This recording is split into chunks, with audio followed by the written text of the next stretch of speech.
আসসালামু আলাইকুম। Welcome to Habibi speaking English online academy.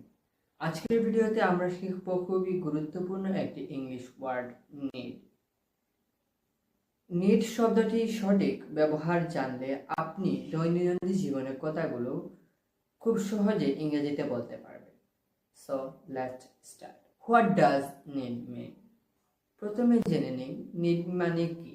Need শব্দের অর্থ প্রয়োজন বা দরকার, অর্থাৎ কোনো কিছু আমার দরকার বা প্রয়োজন হলে আমরা নিড ব্যবহার করি।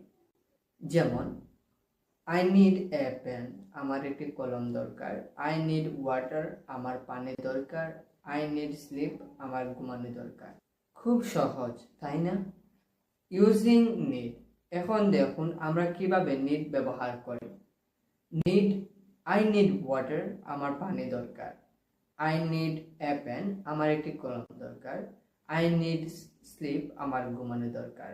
আই নিড কুক, আমার রান্না করা দরকার। আই নিড বিল্ড, আমার নির্মাণ করা দরকার। আই নিড স্লিপ, আমার ঘুমানো দরকার।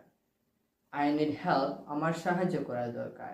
এখানে এখানে লক্ষ্য করুন কোন জিনিস বা বিষয়ে প্রয়োজন বোঝাতে আমরা সরাসরি নিড নাউন ব্যবহার করেছি। Using need to. এবার আসি আরেকটি গুরুত্বপূর্ণ ব্যবহারে, নিড টু। যখন কোনো কাজ করা দরকার বোঝাতে চাই তখন ব্যবহার করব নিড টু প্লাস ভার্ব। যেমন আই নিড টু স্টাডি, আমার পড়াশোনা করা দরকার। আই নিড টু গো, আমার যাওয়ার দরকার। আই নিড টু স্লিপ, আমার ঘুমানো দরকার। আই নিড টু বিল্ড, আমার নির্মাণ করা দরকার। এখানে লক্ষ্য করুন নিড টু এর পরে সবসময় কাজ বোঝানো ভার্ব এসেছে। স্টাডি, গো, স্লিপ এগুলো সব অ্যাকশন বা কাজ। এখন আমরা শিখব কিভাবে নিড দিয়ে প্রশ্ন করতে হয়। ডু ইউ নিড হেল্প, তোমার কি সাহায্য দরকার? ডু ইউ নিড ওয়াটার, তোমার কি পানি দরকার? Do you need a pen, তোমার কি একটি কলম দরকার?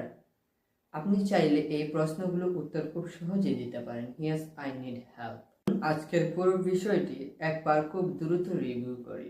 নিড শব্দের অর্থ দরকার বা প্রয়োজন। কোনো জিনিস প্রয়োজন হলে নিড প্লাস থিঙ্ক বসাবো, যেমন আই নিড ওয়াটার। আর কোনো কাজ করা দরকার হলে নিড টু প্লাস ভার্ব বসাবো, যেমন আই নিড টু স্টাডি। তাই মনে করে রাখবেন need for think, need for action. আজকের ভিডিও থেকে আপনি যদি নতুন কিছু শিখে থাকেন তাহলে অবশ্যই প্রতিদিন এইগুলো বাক্যগুলো প্র্যাকটিস করুন। শুধু ভিডিও দেখে ইংলিশ শেখা যায় না, প্র্যাকটিস করতে হবে, স্পিক করতে হবে। ভিডিও ভালো